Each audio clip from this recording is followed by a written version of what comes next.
Oh, praise God. Everybody yada wasi bebree na nso so adom nti.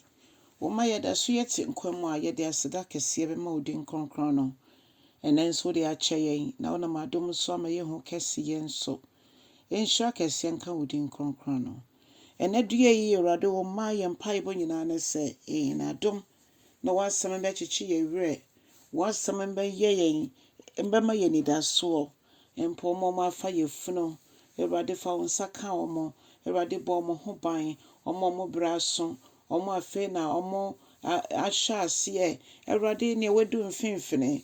Bɔ mpa yɛ sɛ Awurade ma awoyi mfenigye mfamra wo ma na wani onyam nya kese.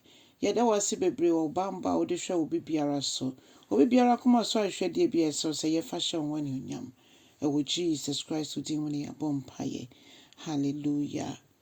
Odafo me ma wakwaba enenso de bauti ase senjumedi so. Yebefa ya kenkan nsɛm afi Nehemiah ti baako, kyekyem baako nso kosi enan no. Na Hakalia ba Nehemiah nsɛm nie. Na bosume Keslu mu afi etoso aduonu a na mewɔ Susan aban mu. Hanani ene me nuanom mu baako ene mmarima bi a wofiri Yuda baaye na mebisa won Yudafo a wofiri mu friye a wɔka no mu mfa no mu no ene Jerusalem ho asɛm na wɔka kyerɛ me sɛ enomum no nkae a waka wɔ asase no so no ɛwɔ amane kɛseɛ ene ahohoro mu na Jerusalem afeso no ebubu na napono nso wɔde ogya ahye na meti nsɛm no metena ase misui na medi ebobo enepi na medi emuada na mebɔ mpaeɛ ɔsoro Nyankopɔn no anim adɔfo no nyamesese brenti unya bere a ne wakan Nehemiah enwoma no bebi yara onyame de beto kuma so bekan bedo be hu se de a onyame tumi di akire Nehemiah ote se ne krom afeso ebubu no Nehemiah antena sikom ne rehoye odi muada no sunye osugu asafo Awurade so ye kan wo mo na be hu se de Nyankopɔn boa no a onya adom ka ne ho momo si afeso no osra kwan ekɔ ne krom ampa bibibia to ne kwan so ewo mu se enipa bebre etai no edi ne ho fɛw adepa na ɔyɛ no mpo no na enye bi no mo fɛ saa na etie ɛwɔ yenso na monto ayetu Awurade mu enipa bi Onyankopɔn de na mo so sɛ ma afoforo nte no nyo bia na juutum nyo bia na n'enigye ho nanso ne ehia ne so Onyankopɔn etai wechi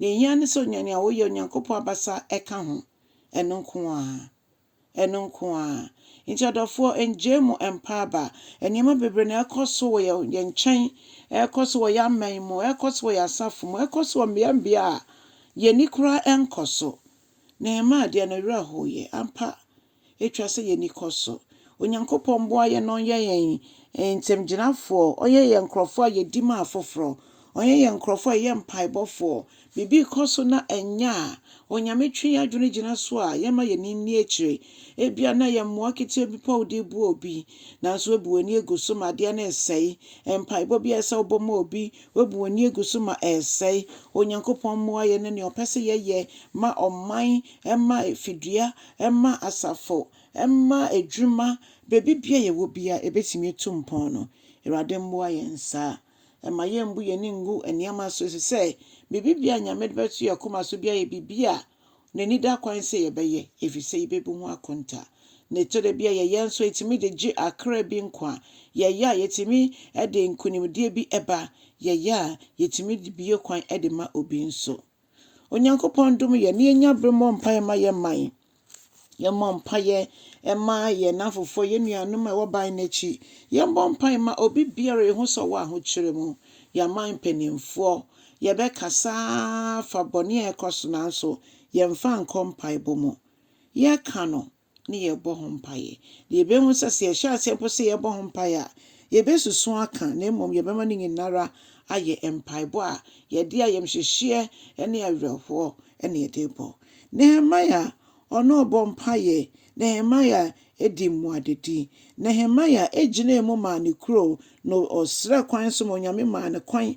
Ne mpanimfoɔ ma ne kwan. Nneɛma nso ɔde kɔsi afɛsuo no nyinaa no, Onyame de dom no. Ɛma onya aboafoɔ nso. Ɛwɔ mu sɛ bi sɔre tia ne deɛ, nanso Onyame yɛ n'adom ma otumi si afɛsuo no. Ɔma ɛsɔre tia wo no, wodi a ne sɛ bɔ mpaeɛ. Wodi a ne sɛ bɔ mpaeɛ. Onyankopɔn ɔsɛ yɛ nam nsuo mu ogya mu ɔma ne mu nka mfa yɛn so.